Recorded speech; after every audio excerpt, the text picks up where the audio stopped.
Okey korang, dekat tangan aku ini Realme GT8 Pro yang sudah official launching untuk global market dengan Malaysia. So, lepas beberapa minggu aku pakai, aku nak bercerita aku punya pendapat. Okey, number one, let's say kalau korang tengah cari kamera yang flagship and dia dah collaborate dengan Ricoh tau kali ni. Ricoh tu dia brand kamera yang dah lama dah established. So dia sesuai untuk macam street photographer, ada color DNA yang unik. At the same time juga ada dekat dalam engine dia performance yang sangat mantap. Iaitu untuk kali ni Realme GT8 Pro dia dah pakai chip Snapdragon 8 Elite Gen 5. Lagi satu, korang nak tahu apa yang special dengan phone ni? Dekat dalam dia ada dua chip yang utama tau, iaitu Hypervision dengan AI chip.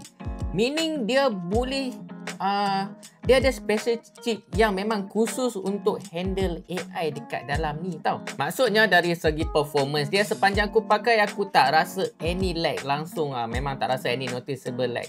Dari aku main game, ambil gambar, scroll social media.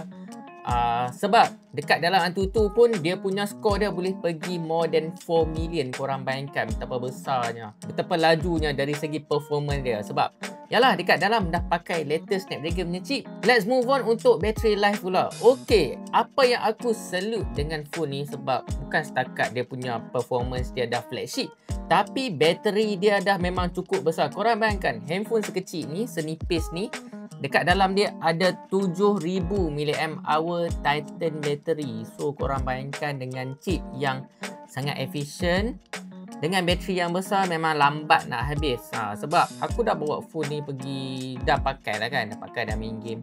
Dekat luar pun aku memang snap gambar kan. Sebab seperti yang kita maklum, handphone ni once kalau korang dah lenjan ambil gambar dengan video, bateri dia memang boleh cepat habis. Tapi dia tak berlaku dekat Realme GT8 Pro ni sebab chip dia efisien satu. Nombor dua, dia punya bateri dia besar, memang susah nak habis. Lepas tu pula dia punya input dia memang laju betul. Korang bayangkan dia boleh support 120 watt input and wireless charging 50 watt.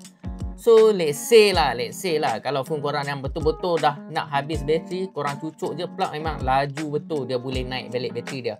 So kalau korang banyak travel, ambil gambar dari pagi sampai ke malam, aku boleh totally recommend phone ni sebab bukan setakat ambil gambar yang cantik, bateri pun sangat tahan. So korang bayangkan less than 15 minit je dia boleh charge dari 0% sampai lah ke 50%. Memang sangat laju lah bagi aku. Korang tak perlu tunggu lama, korang boleh back on action, nak ambil gambar, ambil video waktu kat luar, everything charge laju. Let's move on untuk dia punya screen pula. Okay, dia punya screen dia support 2K resolution hyper glow display. Lepas tu at the same time juga dia punya refresh rate 144Hz. Meaning memang laju kalau korang nak consume media ataupun yang paling penting untuk main game yang jenis action ataupun laju macam first person shooter. 144Hz. Macam aku main game pun dah boleh support sampai 144 frame per second. So mata korang boleh boleh enjoy the true frame directly dekat dalam phone ni. At the same time dari segi brightness juga dia support sehingga 7000 nits. Memang cukup cerah. Kalau let's say kalau korang ada dekat tengah macam hari tu aku buat phone ni pergi dekat tepi pantai, dekat pantai, memang cahaya matahari memang kuat, aku still boleh nampak display dia dengan sangat terang sekali. Lepas tu dari segi ketahanan pula, dia punya display dia jangan risau, dia pakai Gorilla Glass. So korang tak perlu risau lah dari segi durability dia. Skrin korang kalau korang selalu letak dalam poket, selalu letak sekali dengan kunci, dia susah nak salah. Macam aku sampai hari ni pun aku tak notice any salah pun sebab memang itulah, masih smooth, masih okey korang tengok. At the same time juga kan, let's say kalau korang beli kan, dekat dalam kotak dia dah ada another layer of macam screen protector siap-siap. So korang tak perlulah risau. Let's say kalau cabut pun dia dah ada Gorilla Glass untuk menambahkan lagi durability dia. Okay korang, highlight of this phone dia punya camera system tau. Sebab untuk Realme GT8 Pro kali ni diorang collaborate dengan brand Ricoh. Brand Ricoh ni mungkin kalau korang dengar duluan, dia banyak buat printer. At the same time juga dia banyak buat kamera tau, yang duk ambil street photo punya kamera tu. Untuk Realme GT8 Pro kali ni dia collaborate directly sebab dia boleh memantapkan lagi gambar. At the same time warna-warna dia ambil DNA dari Ricoh. Even lens pun dia dah collaborate dengan Ricoh. So korang tengok. So aku ada banyak gila ambil gambar, sampel-sampel gambar. Korang boleh enjoy from time to time. Aku akan tunjuk dekat dalam video ni. So warna dia lebih bukan cinematic, dia khas untuk street photo. So dia punya gambar tu macam dia ada cerita dekat situ kalau korang boleh tengok. So let's say kalau korang jenis yang someone yang suka ambil gambar street, this phone yang dah siap collab dengan Ricoh might be one of the best phone yang korang kena ada. Sebab bukan setakat bateri yang besar, ambil gambar pun cantik, especially untuk street.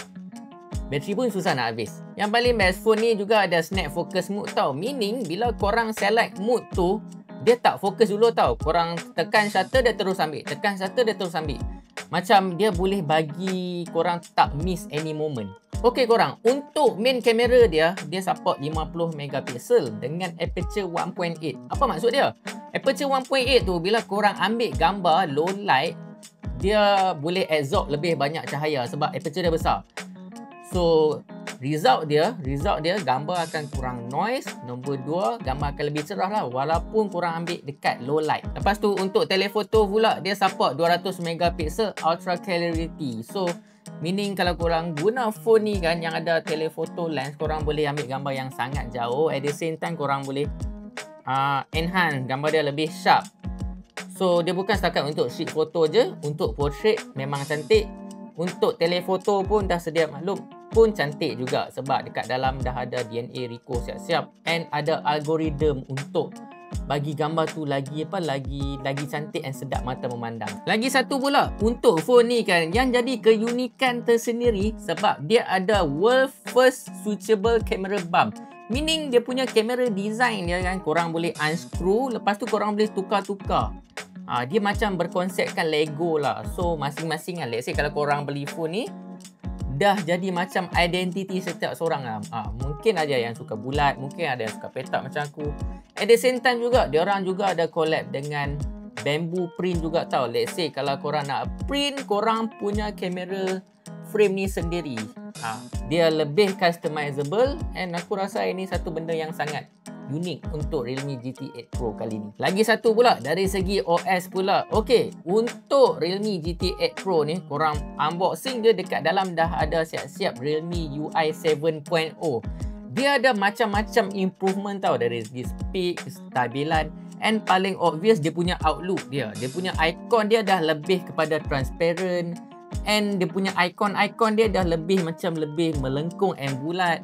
Animation dia dah lebih snappy. At the same time juga dia siap ada animation fingerprint yang baru juga. Korang boleh pilih, memang ada macam-macam sangat. Lepas tu dari segi AI pun banyak tau dekat dalam ni. Sebagai contohnya dekat dalam siap ada yang dipanggil sebagai Next AI. So fungsi-fungsi yang ada macam AI Notify Brief yang boleh ringkaskan notification kita. Lepas tu ada AI Framing Master. Let's say kalau korang ambil gambar, AI akan tolong framing gambar korang so that angle akan sentiasa cantik. Lepas tu juga ada juga multitask sidebar. Let's say kalau korang nak buat banyak kerja dalam masa yang sama, dia akan tolong buat macam split screen, floating window semua tu. Aku rasa overall walaupun device ni dia tak besar mana, tapi dia punya fungsi AI dia bagi macam korang lebih produktif lagi sebab dia boleh memudahkan lagi kerja korang, boleh lebih produktif. Overall dengan hardware yang mantap ditambah lagi dengan Next AI yang ada banyak fungsi, aku rasa phone ni boleh jadi the ultimate phone. So korang keluar, korang hanya memerlukan satu phone saja untuk buat macam-macam kerja korang. Last but not least, apa yang aku boleh katakan setelah aku pakai Realme GT8 Pro ni,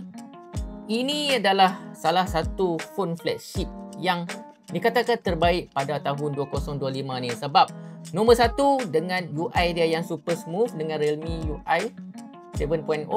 Nombor 2 dengan dia punya bateri dia yang sangat besar 7000 mAh. Nombor 3 dengan kamera dia yang sangat mantap. Ditambah lagi dengan diorang collaborate dengan Ricoh GR so that korang punya street photo akan nampak lebih cinematic.